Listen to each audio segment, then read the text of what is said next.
Grand afternoon. I'm going to try and keep it short and sweet. Pictures and words speak 1,000 words. Doesn't make sense. I'm going to show you some pictures, maybe run a little bit of a video. Okay, I'm going to begin with sharing my sharing my screen, and I'm going to do it here. If it'll let me. Okay, it's been a bit slow today. Well, there's lots of things going on in the world at the moment. The stock market. I've been watching a bit of Bloomberg, as I've mentioned in the previous post, the one before this one, just to get my head around, just get a flavour of what's going on in the markets now. FTSE 500, 100, or whatever it is, and the Nasdaq, and the Wall Street stock market comes on at different times in Japan, and how they've all got their own different markets, but how those particular markets and the companies that trade in those markets are trading, how their trading is going on within those particular domains, i.e. the Nasdaq. I think that covers North America, but it also trades with countries outside of North America, like the Dow, as an example. Is it the Dow James? I think that might be American as well, but the Japanese markets, or the Chinese markets, or the Russian, not so much the Russian markets, but UK markets, FTSE 100. Okay, all right, I'm going to try and put you up there. I've been chatting away. Here's the thing that I'm looking for, and I cannot quite see it. But so I'm going to begin sharing this screen a little bit here. Now, this is some of the things in terms of operations that have been taking place across the globe. So I'm just going to deal with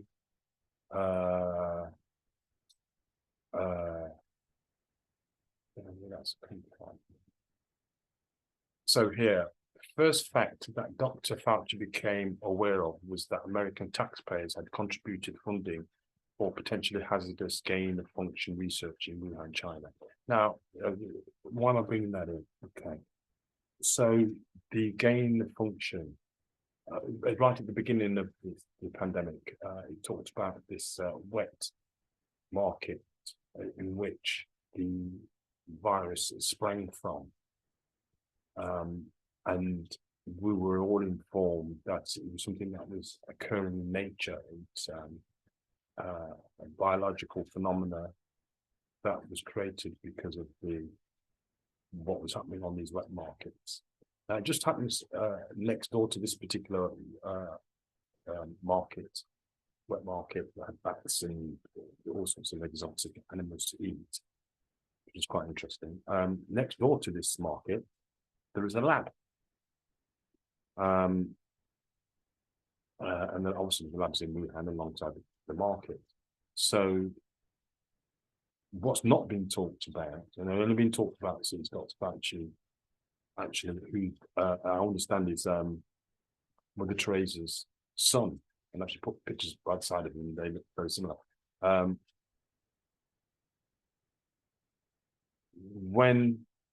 Since he's stepped down from the position that he was in, he started to say more about gain of function, and also about the fact that the lab next door to the wet market is actually where the virus actually sprang from, and they tried to blame it on the wet market, basically saying that that's where the virus came from, which is quite clearly not true. Secondly, he learned that this research had not undergone the necessary safety review processes.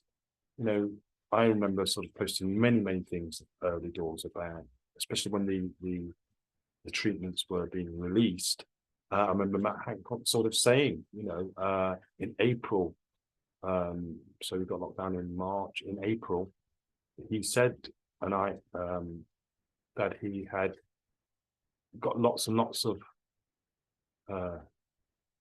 medicines to help with the rise in the symptoms that were presenting themselves that created the conditions for us to be locked down for our own protection and protection of everything and everyone else. Matt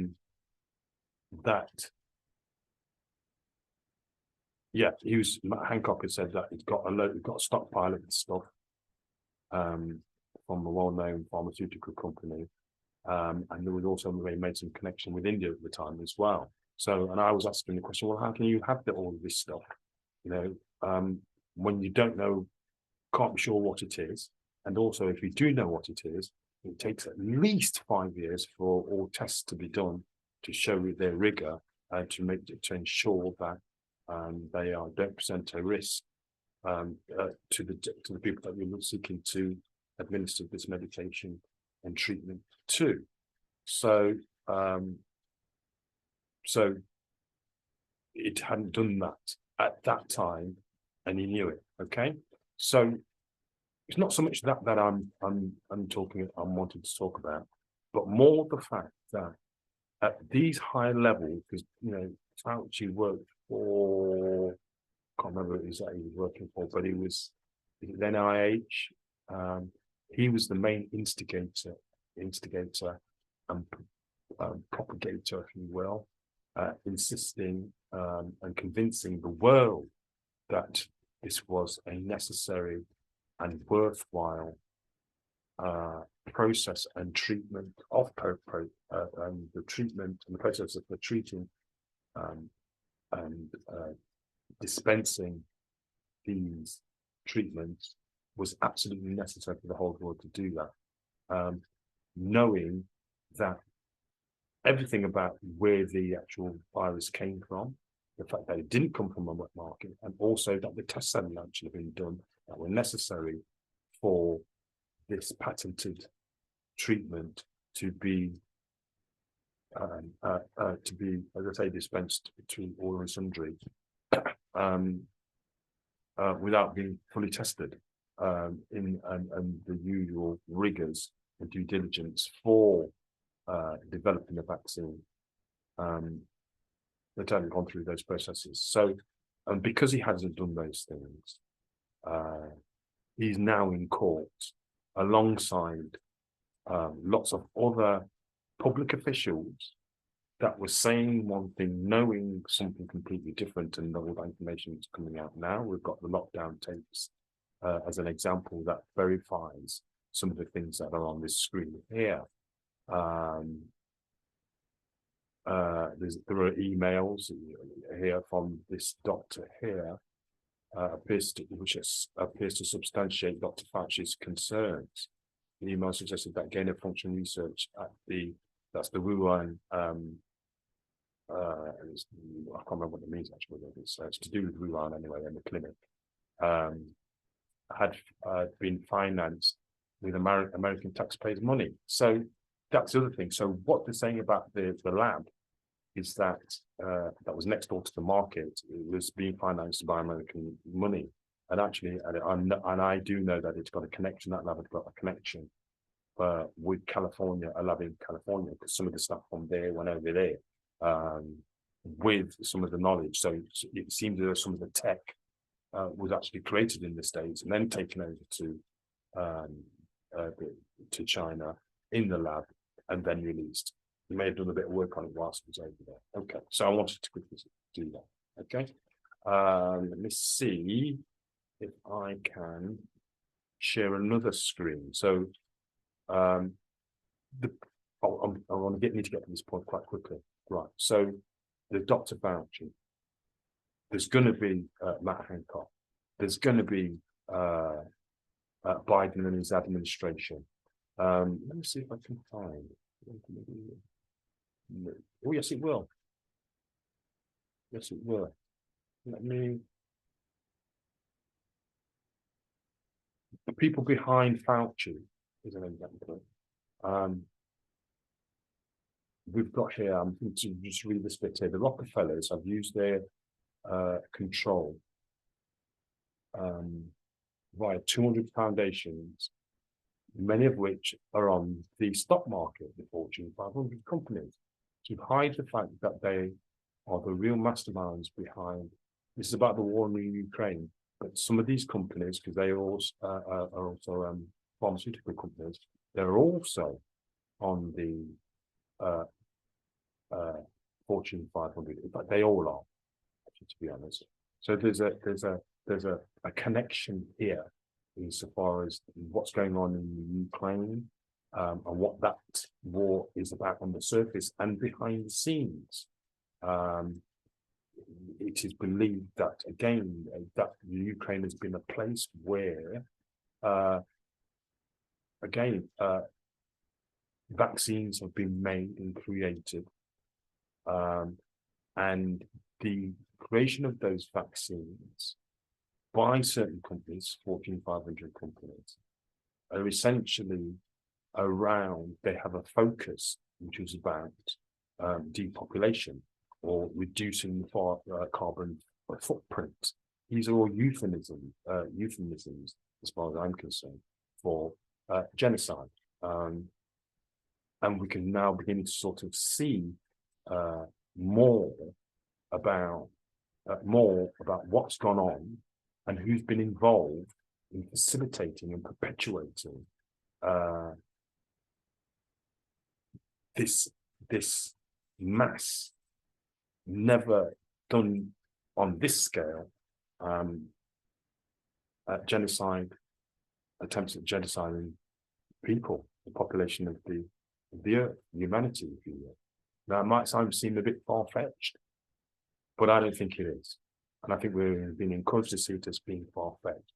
But each day that goes by, there is more and more and more and more being revealed about the efficacy of the pandemic, of initiating it, and the efficacy of treatments for the protection against a virus, which it seems it doesn't exist. I'm not saying there's not something out there, but that's something that is out there.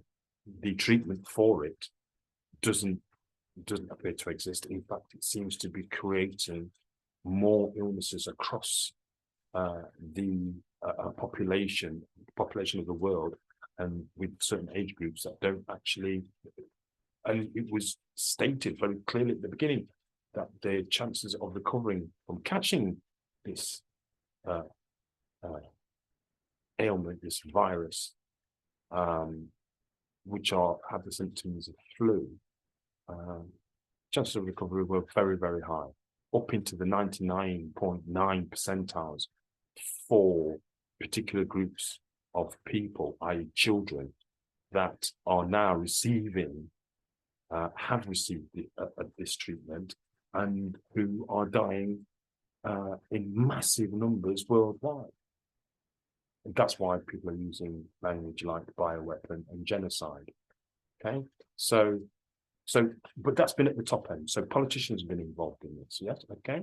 We're talking about the Rockefellers here, who run the banks essentially, and the Rockefellers and the other 12 families that run the 13 banks that run the world, basically, where all the banking system goes through.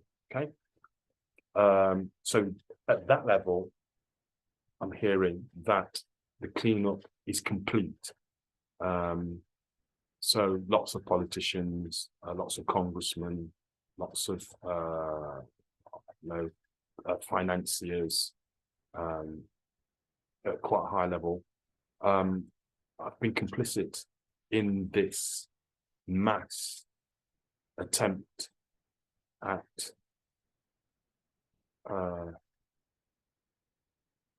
annihilating large portions of the population. There are figures of wanting 500 million, and then to try and use technology to run the rest of operations, if you like, for this ruling elite, these 13 ruling families and their agents and their minions, I suppose. Okay, so now I want to see if I can get out of that. Let's see. Stop sharing that. Stop sharing there, and I'll show you. So that's at that level, okay. And from what I'm hearing in terms of intelligence, what is where we are now is at, share the screen again, the level at which we are down to banks. I'll show you the list. I'll show you the list. It's easier. Can't remember off the top of my head. We are at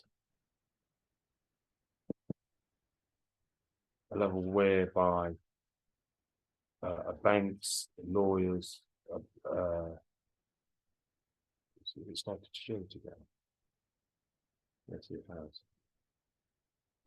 Take my find one of these that I'm looking for. Here we go. Right. Okay. Now I'm in. Etc. Tell you a little bit about it. Child protection services worldwide, as an example.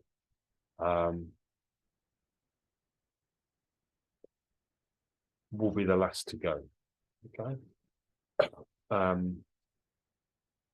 That includes, because they're considered as one of the major child trafficking organizations in the world. Okay? And they've been supported, been facilitated by the media and news outlets, whom have been supported by the police, lawyers, solicitors, judges, barristers, etc. But I'll get somebody else to say more about that. Right now, he says, just to, like I said, a little bit more quickly. Yeah, no, I think I need to do that first. Yeah, okay, let's share the screen. Let's find it now. And it is.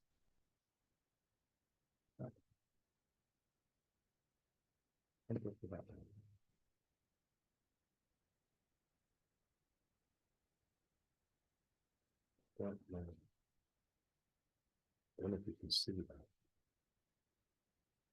I think just that you can. You try it another way. It's got to be not that way. It's that way. Here it is. Okay. Here's a list on the left. These are considered to be the last to go. And I believe that Linda and Christian are most definitely far more articulate than me. I've done a lot of research around this. But as you can see, this is the next level of cleanup. We were talking a little while ago, over a year ago, about the cleanup that's going to need to take place, where everybody's going to have to confess their own, and people are going to have to become accountable for the part that they have played in this, in dispensing and facilitating the testing, the mask wearing, and the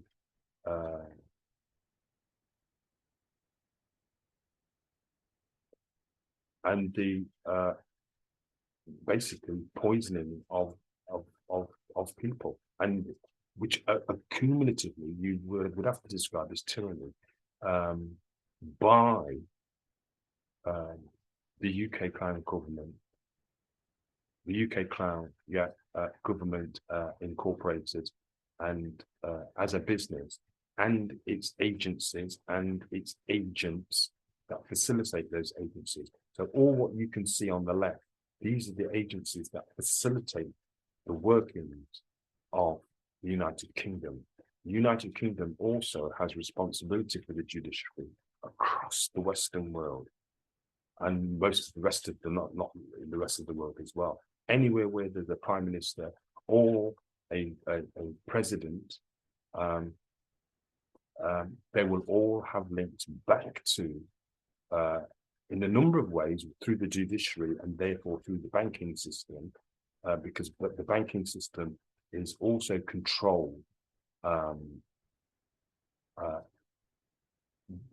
by the United Kingdom Crown Corporation and its barristers, using and financing, using the monies that it collects to finance the biggest army on the planet, actually, which is basically a combination of the United States and the UN, okay, which the United States funds, is the major fund holder, contributor to the UN's armed forces, which go around policing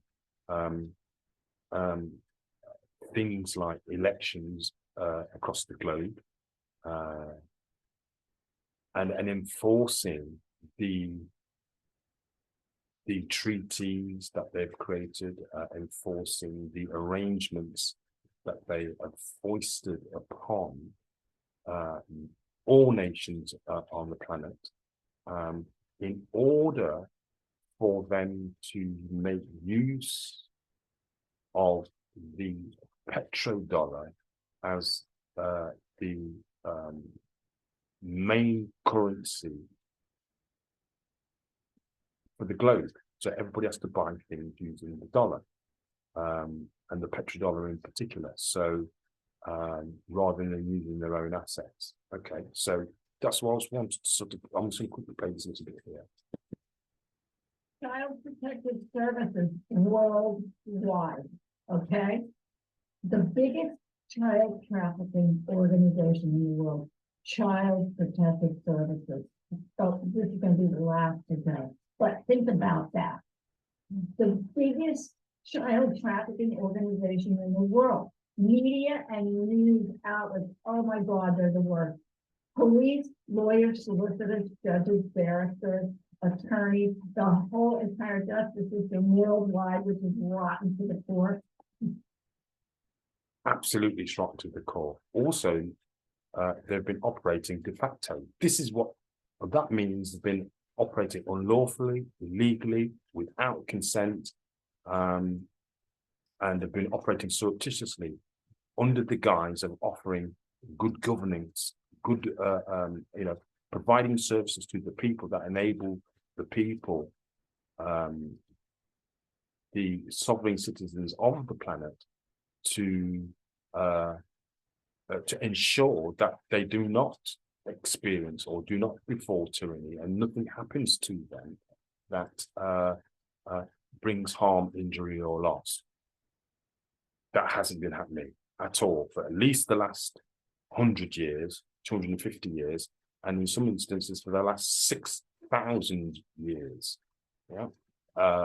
Now, and that's what's been occurring, is that there's been a rooting out of up to 6,000 years of the entrenched attitudes, beliefs, and operations which have been designed to enslave people on the one hand, and also to dispossess those people of their lands, heritagements, allodial titles, and inalienable rights, for them to be run roughshod over in order to enslave people, so that these nefarious beings, these agencies, and nefarious agencies, so that they can do things like steal our children, mistreat them, abuse them under the guise of, as part of black magic, black money magic, black sex magic, money, sex, and another type of magic that they use in order to enslave us all. And they're using our children to do this. Let this carry on. There's nurses, practitioners, surgeons, dentists, the whole healthcare system worldwide, councils, local councils, lower MP, traffic wardens, police. And also enforcement agencies. I've had to warn a couple. They didn't think this was going to be happening. I told them, you will be called to account. So the likes of Marston's and CDER, and I think the other one, Jacobs or Jacobsons or whatever they're called, who are basically, are again, de facto, they've come out of nowhere. They're a private organization working for, essentially, the UK Crown Corporation, who collects tithes and pays tithes and has been paying tithes to Rome. Okay, as one of the as the head of the 13 families. All banks, everything that is ownable on this planet is in the coffers of the Vatican. Do your own research about that. You want to believe me? It's not about a question of belief. That's how it is. Just follow the money. You will see where it all goes. Police officers worldwide, schools, colleges, universities, teachers, head teachers, lecturers, the whole education system worldwide, all these and many more. Right. Okay. These agencies that we've taken for granted, colleges, universities, schools, local authorities, councillors, councils themselves, as I say, bankers, lawyers, solicitors, they have all been part, and they've all known, and I've been saying this for the last 2 years, there are things that people know about what's been happening. They know the truth of the situation that some people have been coerced into, been threatened, been belittled and shamed, because people have exercised their right not to be, not to have their sovereignty, their bodily sovereignty, violated or impinged upon, and to be castigated for exercising that right, and to be punished for exercising that right. People have lost their jobs over this. People have not been able to buy food for this. People have lost their livelihoods for this. People have lost children, mothers, fathers, grandparents, brothers, sisters, aunts, uncles, etc., etc. And I'll say no more and just play a little bit more. Is that all of it? Yeah. Oh, and it says 70% of them been selling us all, every last one. Going. Right now, this is where. So if you imagine you've got the military that have cleaned up at the Rothschilds level, at the royal level, you know, at the ruling 1% level. Okay. Now, what we're left with are because although it might be happening to them, people at a lower level in society. And what I mean, the people who oil the wheels of society, make things happen, keep councils running, keep the streets clean, allegedly, or at least try and fill in some of the potholes. Those people, your community protection officers, your police officers, your nurses, your doctors, your dentists, and all the rest of it. At that level, at street level, at community level, these people have been involved in this and knowingly been involved in keeping the narrative going about COVID and about the pandemic and about the reasons for taking the vaccine. Even to this very day, people have stayed stum. That's what I'm noticing. But now the climate has come down, or it's here at the level that I'm at. Yeah. So the universities that I have worked with, the social services departments that I have worked with, the training institutes that I have worked with. And I have to say that I've let every one of them know. And I've asked the question. And I've asked the question by asking them about how they intend to address UNDRIP, the United Nations Declarations of the Rights of Indigenous People, as one thing, okay? And what they've said to me in most instances is that they will, in terms of training, as an example, lecturing and counseling and psychotherapy, but they are going to decolonize the training when they feel as though they are ready to do that. And I said, it's not up to you to do that. They said, well, I no longer work for them, let me say that. Okay, that's not the main reason, but that's one of the reasons. That's one of the reasons why I no longer teach. I think I'm going to name names. Why not? Sherwood Psychotherapy Training Institute, in conjunction with Staffordshire University. Now, like I say, I know universities, and it's not just Staffordshire. There are Sheffield, sorry, getting that way there. There are universities up north that know this. Most universities know about 100. They know that they need to make change, and they know specifically what their role has been in forwarding a narrative that they must know by now and for quite some time, that the narrative has been basically part of a genocidal operation. Yeah, because they've been coercing people to do things that compromise their bodily integrity. And they still are pushing it now. Yeah, that is a crime against humanity. Just to say that, saying that you don't, you're only following orders will not stand. Why are you following orders that you know?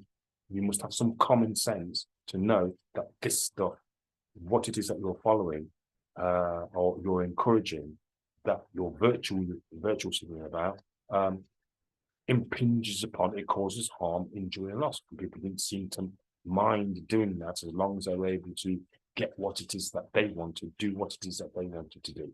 So I'm just going to let this, there's another gentleman, Christian, say from his point of view. Oh, now, right, I'm sorry about that. I put that, now.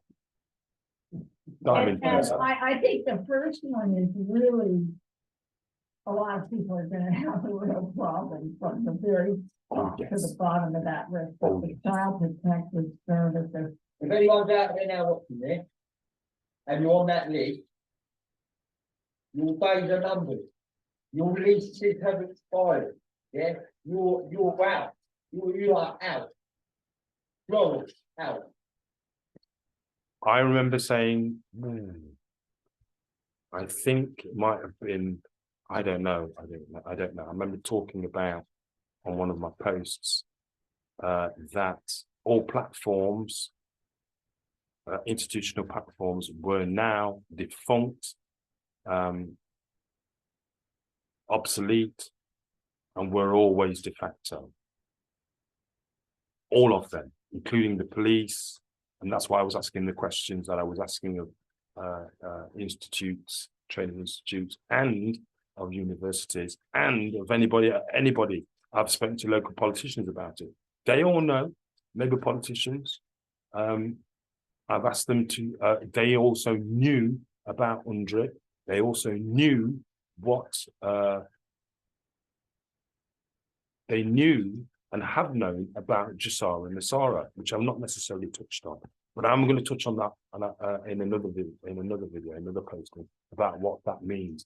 And in many respects, the reason why we've endured what we've endured over the last 3 years is so that is an avoidance and an attempt to avoid the implementation of the global economic securities and reformation acts, which are again all countries are signed up to, and what it means essentially, one of the things that it means that is essential is that all assets of banks and of governments and of nations need to be asset backed by a tier 1 asset.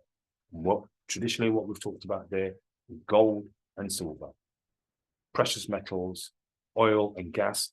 That's what all this nonsense is, all these wars are about. It's always been about trade. It's always been about, more recently, about gas and oil. The EU controls the oil or whatever. I don't know what's been, but that's what's been going on. The oil, things that we need and purchase, gas. What we are not using, what people have, nations across the globe have chosen not to do, is to use the American dollar to purchase these items, to buy and sell in petrodollars. That's why we are seeing what it is that we are seeing. We're seeing this slow collapse of the Western hegemony. I can't say it, hegemony. Okay, that means the empire that we have taken for granted as the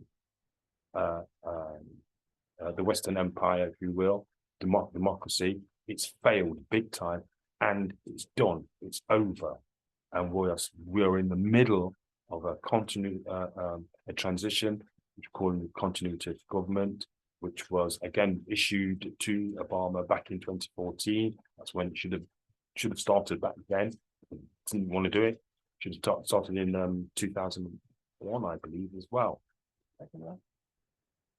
9/11 was the last date when it was going to be announced, and we got something else instead. So let this chat finish off. This stop, there's a lot of paedophiles here. Yeah. This is going to be the second part of the paedophile bit, yeah? You're talking about child protective services? Yeah, it's not just all the elites and all the powerful and all the fucking bum fuckers, yeah? They're all the people, they're all the top ones, they're all gone, yeah? They can about it, right? But the ones, when we had 10 days of darkness, and we're all in our home, and the martial law, because what you'll find is, around the world, a lot of... I'm going to leave it there because you said some stuff that's quite, it's not necessarily scary, but it does feed into the narrative that we're hearing about immigration, immigrants being in the country and being in hotels. And I think there is a real issue about who's paying for these migratory groups that are contributing toward the inflation of properties, as an example, rentable properties. People can't rent in the cities. People that are born here can't afford. And we've had all of this before. We had it in the 80s and the 90s, I think. People couldn't afford to purchase a home or even rent a home in the place that they were born. Couldn't do it. And now we are now seeing a repeat of that here, when we've got lots of migrants and mainly economic, but some not economic, and also we've got a plethora of students that are from various parts of the world that are also contributing towards the high prices. And what I mean by that is not them; they're just paying the fees for university, which also we can't afford. Locals can't afford to, less and less are being able to afford to pay for university fees. And if they are able to pay for the university fees, which tantamounts to a loan that you take up, you can't afford to live in. You can't afford to live in the city where the university is, if that makes sense, or in the confines of the city area, and they don't cater for locals. I'm hearing this more and more. So all different cultures that are coming along and spending their money from across the globe and coming to UK universities, they are being catered for in every way, shape or form because they're bringing in the money. So, but it's one big trafficking, money-making operation, which that means that, again, locals, UK citizens, British sovereigns, the indigenous and aboriginal of these islands do not gain any benefit from whatsoever. In fact, what we're getting is 15-minute cities, and we're going to be getting, we've got no NHS, poor travel arrangements, inflated food prices, slightly decreasing fuel prices, but everything's expensive and is scheduled to get even more so. And there seems to be no qualms about it. Meanwhile, we're sending millions, if not billions, over to the Ukraine, to defend their borders, but we can't defend our own here. On that note, I'll stop sharing. Hopefully that was quite a short one. I don't think it is, but I've tried my best. Until the next time, may your ERP remain strong. And I'll say more about Jasara and Nasara from my perspective next time. Or there might be one that I'm going to do this one actually. So until the next time, may your ERP and your spirituality and possibly your sanity remain strong. Till the next time.